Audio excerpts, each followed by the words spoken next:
Hey guys, Jim here from Budget RC, and today we're kicking off a brand new budget build, so stick around.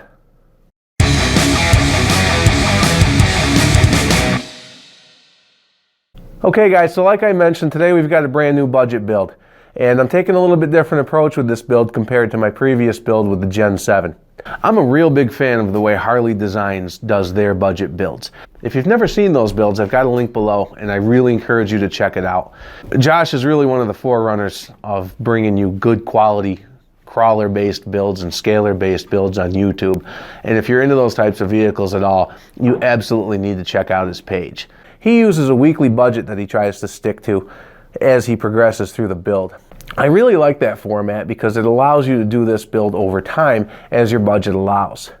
So I really want to try to follow that formula, but with my own spin. And specifically, I really want to do it more inexpensively. The format that he follows is to buy the vehicle and then stick to a $50 weekly budget. In my case, I want to add a little bit more constraint to that. Not only do I want to have a cheaper weekly budget, I also want to cap the total amount spent. So what I've decided to do is to employ a $20 budget per week, and my total budget, including the cost of the vehicle, is going to stay at $250. I think this is a very reachable, very affordable goal for almost anybody that's in this hobby. Now, certainly the vehicle that you end up with is not going to be of the caliber that you see from Josh's builds, but I think this is going to give us a realistic opportunity to see what we can do with an inexpensive vehicle and see just how good we can make it. Now, the vehicle I've chosen is the WLToys 10428B. This vehicle utilizes the same chassis as the Vetera twin hammers, but cosmetically it looks like a Polaris RZR. So the first thing we'll do is we'll take a look at the vehicle. I'll give my initial impressions, then we'll try to see where this build is going to take us. So this is the box that it comes in, and all throughout this box you see a lot of the different varieties of this vehicle chassis, including the one we're going with right here. So now we'll go ahead and take a look at the vehicle itself, because I know how much some of you guys really seem to enjoy these unboxings. Yeah, baby! Yeah.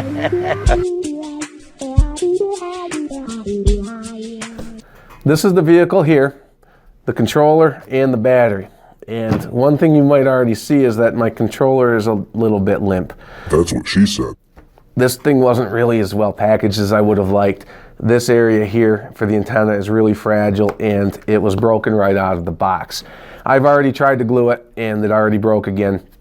So I need to come up with something else. To be perfectly honest, I don't want to have to get this thing replaced because it just takes too long to get here from China.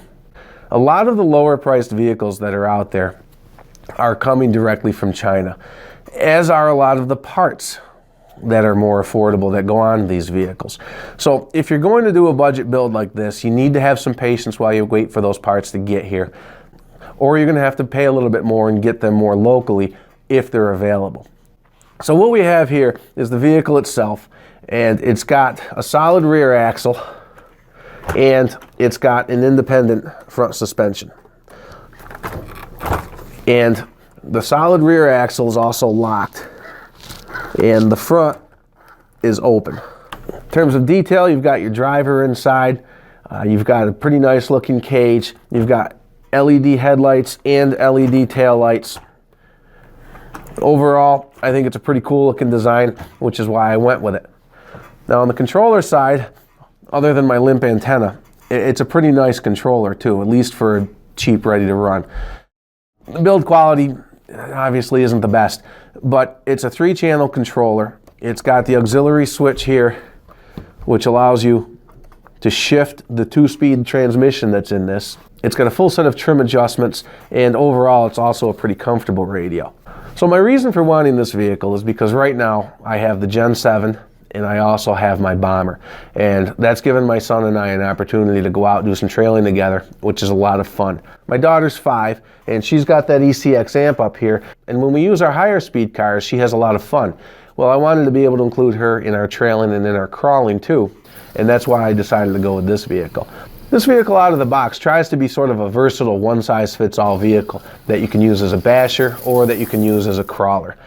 And so far, based on my driving impressions, it kind of falls short on both. The tires, even though they feel pretty good for an RTR basher type of tire, are way too firm for any sort of good grip on the trails and crawling. Plus, with the open differential, you don't have a lot of grip up front either. From a bashing perspective, because this thing is very bouncy, there's no oil in the shocks, it's not that good at that either. Because my focus is going to be more from the trailing and crawling side, my upgrades are going to focus on improving those qualities. So I'm not sure how much better it'll end up being as a high-speed vehicle, but I don't really plan to use it that way anyway. So for me, it's not a big deal. If you want something that retains that versatility or leans more toward the basher side of things, some of your upgrades are certainly going to be different than mine. With that said, I've already seen a few things I want to try to address. The tires for sure. These tires, I like the pattern, and for a basher, I think they're a pretty soft, pretty decent tread, but they just don't seem to cut it on the trails. And likewise, with the open front differential, this thing is really limited in where it can crawl. Next, I really need to address the suspension. There's no oil in these shocks. It bounces too much. It does have pretty good articulation. One thing I noticed is that when we're crawling, the torque twist wants to lift the front wheels, so we're going to need to address that. The steering angle really isn't very good. I'm not happy with how it steers overall. For anyone that's familiar with the twin hammers, it uses kind of a unique front suspension design with the lay-down shocks, and it's got these cams that actuate the shocks. And the steering is a sliding link system that's underneath that. And in terms of steering, it works okay, but it doesn't give me a whole lot of angle. But once that whole sliding link business gets dirty, it starts to not work well at all. So I want to address that. From the electronic standpoint, I really like this controller, like I mentioned, but this uses an all-in-one combined ESC receiver and servo controller with 5-wire servos. So that adds some difficulty in upgrading the electronics, because you basically have to replace everything except the motor. And in this case, I have 2 servos.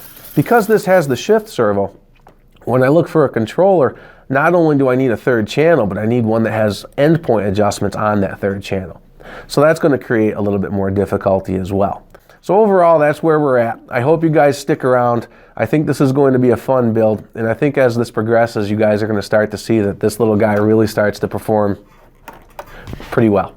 Make sure you subscribe down below. That way you'll get these updates as I post them. My goal is to get one posted every week, and right now I'm expecting about 6 weeks worth of updates. So make sure you guys stick around. Thanks very much, guys.